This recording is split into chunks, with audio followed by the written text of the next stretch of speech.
नमस्कार, आप देख रहे हैं नेक्स्ट 9 लाइव। मैं हूं आपके साथ अंकिता मिश्रा।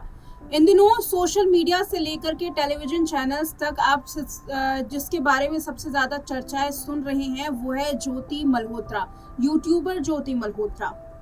पहलगाम आतंकी हमले के बाद कुछ संदिग्धों की लिस्ट तैयार की गई। इस लिस्ट में ज्योति मल्होत्रा का नाम सामने आया है। अब ज्योति मल्होत्रा को लेकर के एजेंसियों का दावा ये है कि संदिग्धों की लिस्ट में काफी पहले से ही नाम था। जब तलाश की गई तब ये सामने आ रहा है कि खुफिया जानकारी साझा की जा सकती है। ज्योति मल्होत्रा जो है वो सिर्फ एक प्यादा थी, बल्कि पाकिस्तानी जो खुफिया एजेंसी है वो ज्योति मल्होत्रा का इस्तेमाल कर रही थी। भारत में और भी कई सारे जो लोग हैं वो पकड़े गए हैं, गिरफ्तार किए गए हैं, जिस पर शक गहरा रहा है, पूछताछ की जा रही है, लेकिन चर्चाएं ज्योति मल्होत्रा की हो रही हैं। ये तमाम ऐसी बातें हैं जिस पर चर्चा करेंगे। बहुत सारे सवाल मन में है कि आखिर ये जो जरूरी सूचना है, जो गुप्त जानकारी है, एक आम इंसान कैसे दे सकता है। आम इंसान के जरिए जो खुफिया एजेंसियां हैं वो क्या जानकारी हासिल कर सकती हैं, ये एक सवाल बहुत बना हुआ है और बहुत सारे कई सवाल हैं जिनका जवाब आज जानेंगे। मेरे साथ मेरे सहयोगी वरिष्ठ पत्रकार अमन जी मौजूद हैं। सर, बहुत स्वागत है आपका। जी।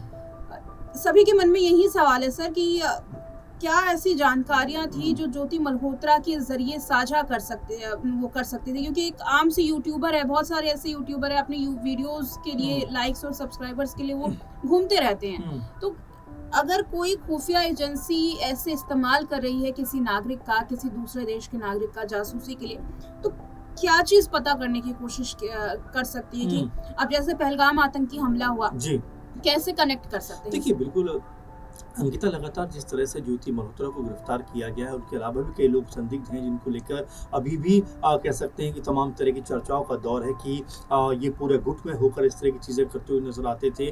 कई तरह की खबरें इस तरह की भी हैं कि ज्योति मल्होत्रा लगातार पाकिस्तान के जो अधिकारी हैं, खुफिया विभाग के जो लोग हैं, उनके टच में नजर आती थी, या पाकिस्तान जाकर मरियम नवाज से मुलाकात करना हो, या पाकिस्तान के जो इंटेलिजेंस है उनसे उनके जो अधिकारी उनसे मुलाकात करना हो। इस तरह के तमाम सारे आरोप जो हैं वो कह सकते हैं कि ज्योति मल्होत्रा पर लगते हुए नजर आ रहे हैं। लेकिन उनके पिता से अगर बात की जाती है, उनके पिता से मालूमात किया जाता है, तो पिता कहते हैं कि भाई मुझे इस बारे में कोई पता नहीं, और अगर वो पाकिस्तान गई भी थी तो बाकायदा भारत सरकार से जो वीज़ा प्रोसेस होता है और तमाम जो कागजी कार्रवाई होती है उन सबको पूरा करके गई थी। तो वो ये कह रहे हैं कि मेरी बेटी का उसमें कोई दोष नहीं है और कुछ दिनों के बाद वो घर वापस आ जाएंगी। ये सिर्फ एक प्रोसेस है जिसके तहत उनसे पूछताछ के लिए उनको पकड़ा गया है। लेकिन अभी जिस तरह की खबरें ज्योति मल्होत्रा को लेकर सामने आ रही है वो ये भी आ रही है कि भाई वो पहलगाम भी जाती है, हो सकता है उन्होंने पहलगाम की जानकारी आतंकियों को दी हो। इस तरह से ये पूरे का पूरा जो हमला है वो उसका प्लान किया गया। यानी कि अभी बहुत सारे कयास हैं, बहुत सारी कह सकते हैं जांच है वो इसके ऊपर चल रही है। लेकिन हैरानी होती है कि आखिर जिस तरह से इतने लंबे वक्त से अगर वो कोई इस तरह की जासूसी वाला काम कर रही थी, इस तरह की कोई एक्टिविटी में इन्वॉल्व थी, तो आखिर हमारी जो खुफिया एजेंसियां हैं वो चूक कैसे जाती हैं। ये भी कहा जाता है कि IB लगभग 1 साल से उनको ट्रैक करने का प्रयास कर रही थी, लगातार उनके पीछे थी। तो आखिर 1 साल के जो समय था इसमें उनको क्यों नहीं पकड़ा गया। पहलगाम हमला होता है, उसके बाद फिर ये कहा जाता है कि भाई इन्होंने आतंकियों को जानकारी दी, या ये आतंकियों के संपर्क में थी, या ये पाकिस्तान की जो इंटेलिजेंस है उनके संपर्क में थी। ये तमाम ऐसे प्रश्न निकल के सामने आए। और देखिए, अभी फिलहाल जांच का दौर चल रहा है। हम ये नहीं कतई कह सकते कि क्या गलत है क्या सही है।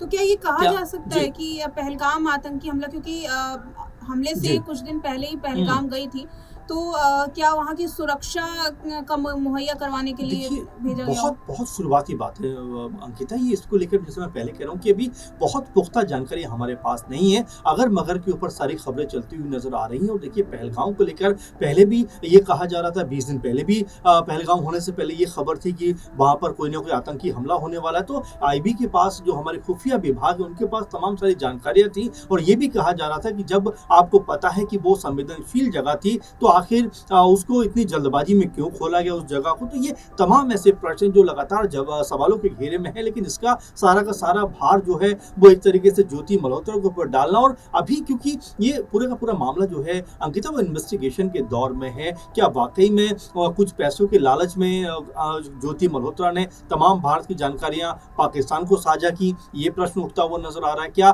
पाकिस्तान के जो कह सकते हैं भारतीय उच्चायोग में, यहाँ पर जो पाकिस्तान उच्चायोग है भारत में दिल्ली में, उनके के उसमें काम करने वाले दानिश ने क्या एक तरह की ज्योति मल्होत्रा को उन लोगों से मिलवाया, इस तरह की तमाम सारी जो संभावना है बरगलाने की बात भी की जा रही है ना कि ज्योति मल्होत्रा भले ही उन्होंने कुछ ना किया हो, लेकिन उनके जरिए धीरे धीरे बातों को निकलवाने की कोशिश वहाँ के जो खुफिया एजेंट्स हैं वो कर रहे हो, क्योंकि अभी पहलगाम आतंकी हमले में जो बयान दिया वो भी तो काफी वायरल हो रहा है। आतंकियों के खिलाफ, पाकिस्तान के खिलाफ कुछ भी नहीं, उल्टा भारत को ही कसूरवार ठहरा दिया। देखिए बिल्कुल इस तरह की बातें लगातार हो रही हैं, उस पर लगातार सवाल भी उठ रहे हैं। और देखिए ज्योति मल्होत्रा ने ही सिर्फ सवाल नहीं उठाया अंकिता, इसको आप जरा बड़े उसमें देखिए, तमाम लोगों ने ये बात कही है कि हमारी सुरक्षा एजेंसियां कहाँ थी उस वक्त वहां पर। आखिर पहलगाम में जब इतने 2-2,500-3,000 पर्यटक वहां पर मौजूद थे, एक भी सुरक्षा कर्मी वहां पर क्यों नहीं था? और ये सिर्फ ज्योति मल्होत्रा नहीं कहा, बल्कि उस समय वक्त वहां पर जो मौजूद थे, जिन्होंने अपनों को खो दिया, वो भी ये बात कह रहे थे कि 2-3 घंटे तक वहां पर कोई सुरक्षा कर्मी नहीं आया। तो ये तमाम जो बातें हो रही है, जैसा मैं आपसे शुरू में भी कह रहा हूँ कि अभी इसको लेकर कोई बहुत पुख्ता जानकारियां नहीं है, लोग कड़ी से कड़ी जोड़ने का प्रयास कर रहे हैं। लेकिन जब इन्वेस्टिगेशन हो रहा है, हमारी तमाम जो खुफिया एजेंसियां हैं जो लगी हुई है इस पूरे के पूरे प्रोसेस में और अभी गिरफ्त में भी हैं ज्योति मल्होत्रा, तो हो सकता है उनके जरिए बहुत सारी बातें सामने निकल कर आ जाए। लेकिन अभी कह सकते हैं कि हम कयासों के दौर में हैं कि ऐसा हो सकता है, वैसा हो सकता है, पहलगाम की जानकारी दी जा सकती है, ये हो सकता है, तो तमाम तरह की जो बातें वो होती हुई दिखाई पड़। लेकिन कुछ दिनों के बाद जब इन्वेस्टिगेशन पूरा हो जाएगा तो दूध का दूध और पानी का पानी हो जाएगा। क्या कुछ जो है ज्योति मल्होत्रा ने शेयर किया, क्या वाकई में वो खतरनाक था, क्या वाकई में उन्होंने देश के साथ में कोई धोखा किया, तमाम सारी जो बातें हैं वो खुलकर सामने आ जाएंगी। लेकिन उससे पहले जो माहौल उनके खिलाफ बनाया जा रहा है, दरअसल उसको लेकर मेरा कहना है कि इतनी हड़बड़ी में, जल्दबाजी में कोई फैसला नहीं करना चाहिए, क्योंकि अभी पूरे का पूरा जो मामला है वो इन्वेस्टिगेशन के दौर में है।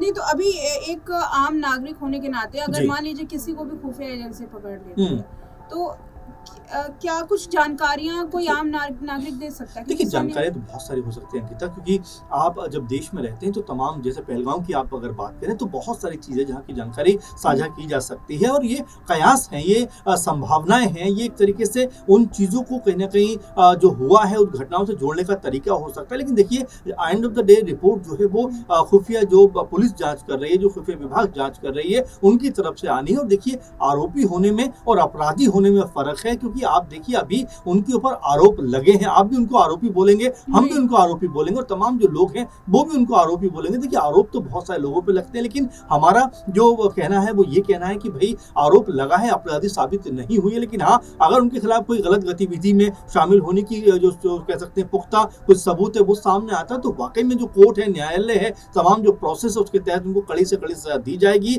और अगर वो इसमें इन्वॉल्व नहीं है तो फिर उनको छोड़ा भी जाएगा। तो अभी बहुत हड़बड़ी करने की इस मामले पर जरूरत नहीं है, क्योंकि आप देखिए मीडिया का उतावलापन, रिया चक्रवर्ती को क्या कुछ नहीं कहा था जब सुशांत सिंह ने कह सकते हैं कि सुसाइड किया था, उसके बाद क्या क्या उनके बारे में नहीं कहा गया, किस किस तरह से उनके खिलाफ शब्दों का प्रयोग नहीं किया गया। लेकिन बाद में क्या हुआ कि वो पूरे मामले से बाहर आ जाती है, कोर्ट भी उनको बरी कर देता है, निर्दोष साबित कर देता है। तो यही मैं कह रहा हूँ कि इतना उतावलापन ठीक नहीं है। लेकिन देखिए चर्चाओं में है, जाहिर बात है कि लोगों की जो इमोशन है वो इस मामले को लेकर काफी हाई नजर आ रहा है। लेकिन फिर भी देखिए इन्वेस्टिगेशन जो एजेंसियां हैं, पुलिस है, तमाम जो हमारे यहाँ इस तरह की टीमें हैं वो अपना काम कर रही हैं। अगर वो आप इस पूरे मामले में कहीं ना कहीं शामिल रहेंगी या शामिल होंगी या शामिल थी, तो जाहिर बात है उनके खिलाफ पुख्ता कार्रवाई की जाएगी। लेकिन अगर वो शामिल नहीं रही होंगी तो तमाम तरह का जो सच है वो निकल कर सामने आ जाएगा। लेकिन इन तमाम बातों से एक बात तो साफ है कि जो अलग अलग देशों में दूसरे देशों के उच्चायोग होते हैं जी, उन उच्च आयोगों में कि अगर ऐसे लोग हैं जो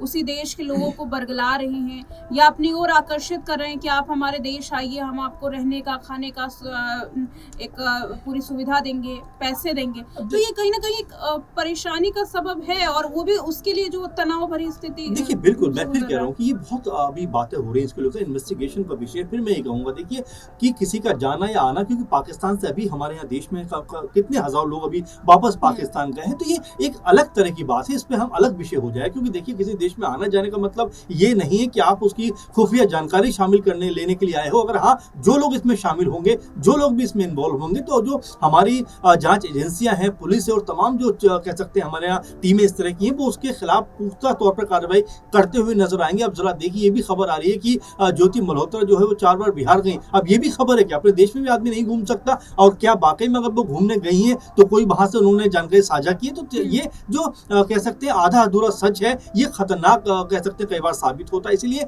संयमित तौर पर इस पे बात करनी चाहिए, क्योंकि देखिए किसी के ऊपर भी इतना बड़ा अगर कोई आरोप लगा है तो उसको साबित भी आपको करना पड़ेगा, उसके लिए आपको सबूत चाहिए। और अगर साबित होता है तो जाहिर बात है कि जो हमारे कानूनन जो कह सकते हैं कि तौर तरीके हैं, कानूनन जो चीजें हैं उसके हिसाब से चाहे ज्योति मल्होत्रा हो या कोई और हो, उनको सजा दी जाएगी। लेकिन नजदीकियां थी, ये बात है कि इंडोनेशिया के जी बारे बिल्कुल। घूमना जाना वो भी हाँ, पाकिस्तानी ये जी काफ़ी हद तक बिल्कुल अंकिता, इसमें कोई शक नहीं है, क्योंकि काफ़ी उनके जो ब्लॉग हैं, काफ़ी जो उनकी वीडियोज़ हैं, वो ये साबित कर रहे हैं कि पाकिस्तान में वो कई बार गई भी, वहाँ कई लोगों से बातचीत भी उनकी थी। इसके अलावा चाइना भी वो गई हैं और भी तमाम जगह पे गई हैं। लेकिन अभी देखिए कड़ी से कड़ी जोड़ रही है एजेंसियाँ, उसके बाद कोई पुख्ता तौर पर बता पाएगी। लेकिन कई बार क्या अगर ये बात सच निकलती है तो क्या ये नहीं कहा जाएगा कि कई बार पैसे की चमक-दमक देखकर भी जो युवा हैं हमारे वो भटक जाते हैं? क्योंकि देखिए अभी ये आरोप में नहीं लगाना चाहता हूँ, क्योंकि अभी ये पूरा मामला जो है वो इन्वेस्टिगेशन के दौर में है। उसके बाद हम कुछ कह सकते हैं जब ये आरोप